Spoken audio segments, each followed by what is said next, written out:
ৰামদিয়াৰ বিনন্দী চন্দ্ৰ মহাবিদ্যালয় অসম চৰকাৰৰ অভিলাষী আঁচনি নিযুত মাইনাৰ 2.0 চেক বিতৰণ।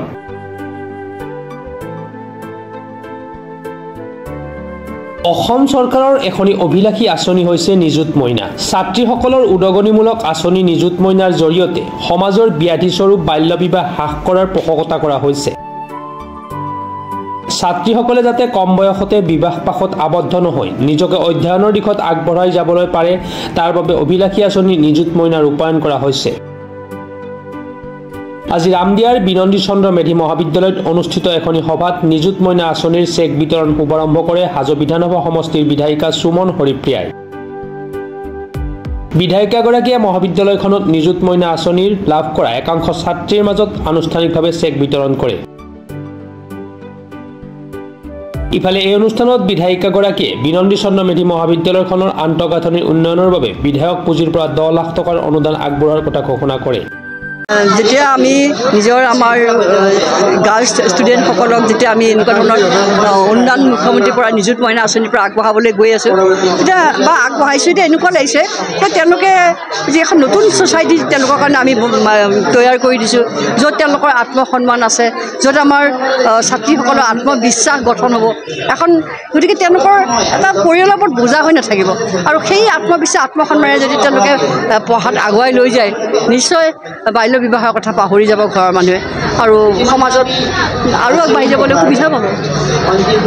গুৰুত্বপূৰ্ণ মুখ্যমন্ত্ৰীয়ে কথা কৈছে যে যি ব্যক্তিয়ে এগৰাকী বিবাহ কৰিছে নতুন বিধানসভাত নতুন আইন আহিব তেওঁ যদি দ্বিতীয় বিবাহ কৰায় 7 বছৰলৈকে জেল হ'ব বুলি কৈছে দ্বিতীয় বিবাহ। কাৰণ এইটো বহুত কথা চিন্তা কৰি কৈছে, কাৰণ মুখ্যমন্ত্ৰীৰ কাৰণে আমাৰ মহিলাৰ সন্মানেই আটাইতকৈ ডাঙৰ। কাৰণ যেতিয়া অৰুণোদয় আঁচনিৰে মহিলাসকলক সমৃদ্ধ কৰিছে, আত্মনিৰ্ভৰ কৰিবৰ কাৰণে তেওঁলোকক মহিলা উদ্যমিতা আঁচনিৰে তেওঁলোকক সমৃদ্ধ যেতিয়া কৰিবলৈ গৈছে নিযুত মইনা আঁচনিৰে ছাত্ৰীসকলৰ কাৰণে, এই গতিকে সমাজত মহিলাৰ কিমান উচ্চ স্থান সেইটো আমাৰ মুখ্যমন্ত্ৰী মহোদয়ে জানে আৰু সেইবাবে তেওঁ কৈছে যে দ্বিতীয় বিবাহ যদি কোনোবাই আৰু কৰে 7 বছৰলৈ জেল হ'ব। আৰু এটা কথা কৈছে ইয়াত ধৰ্মৰ কথা আমি নাহে, ধৰ্ম যিকোনো ধৰ্মৰ হ'ব পাৰে, কাৰণ মহিলাসকলৰ কথা চিন্তা কৰে।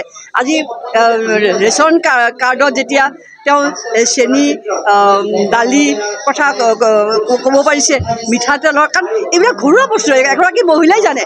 আমি মঞ্চত ভাষণ দিয়া নেতাই বুজি নাপায় যে কিমান মূল্য, এনেকুৱা চাউল দালি চেনি মিঠাতেলৰ মূল্য কিমান নহয়, এই মিঠাতেলৰ মূল্য কিন্তু ভাষণ দিয়া বিৰোধী নেতাসকলে নাজানে।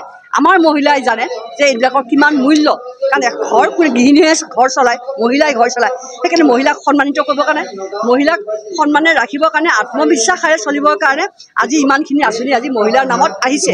গতিকে মহিলা উদ্যমিতা আঁচনিৰে আপুনি ভাবিছে নেকি যে লাখপতি নহ'ব বুলি, ব্যৱসায় নকৰিব বুলি ভাবিছে নেকি? অৰুণোদয় আঁচনিৰে কিমান মহিলা আজি লাভজনক হৈছে, ঘৰে ঘৰে গৈ পেলাই সোধক আজি ছাত্ৰীসকলক নিযুত মইনা আঁচনি। গতিকে এয়া কিমান টকা পাইছে, কিমান লাখ টকা পাইছে নহয়, যে আমাৰ চৰকাৰ মহিলাৰ লগত আছে, ছাত্ৰীৰ লগত আছে, আমি তেওঁলোকৰ লগত গাৰ্জেন হিচাপে আছোঁ। এইটো বৰ ডাঙৰ কথা। আগৰ দিনত আমাৰ এনেকুৱা ধৰণৰ কোন গাৰ্জেন আছিল? মহিলাক সোধক নহয়, দামী গাড়ীত বহি থকা বিৰোধী নেতাক নুসুধিব, মহিলাক সোধক, ভাত পানী বনাই থকা মহিলাক সোধক, এইখিনি বস্তু কিমান দৰকাৰী এখন ঘৰ চলাবৰ কাৰণে।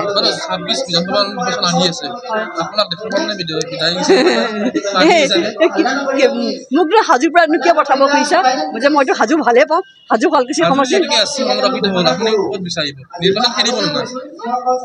যদি পাৰ্টীয়ে যদি দিয়ে আৰু খেলিব, ৰাইজৰ কাম কৰা মানুহ বহি থাকিবতো নোৱাৰে, সেইটো মই নাজানো, কিন্তু ৰাইজৰ কাম কৰা মানুহ আমি ৰাইজৰ কাম কৰিবই লাগিব।